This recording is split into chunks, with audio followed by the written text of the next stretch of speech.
এই ব্যাটারিটা এক স্কুটি মিস্ত্রি আমার কাছে পাঠিয়েছে।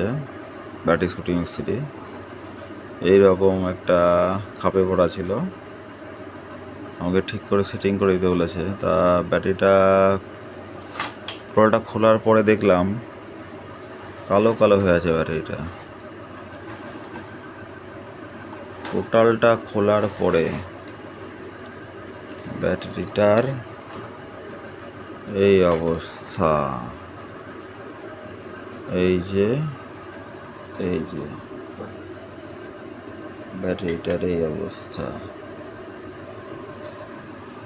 এই ধরনের ব্যাটারিগুলোতে একটু শর্ট সার্কিট হলেই আগুন লাগার চান্স থাকে। এরকম ঘটনা এই ব্যাটারিটার সঙ্গে ঘটছিল।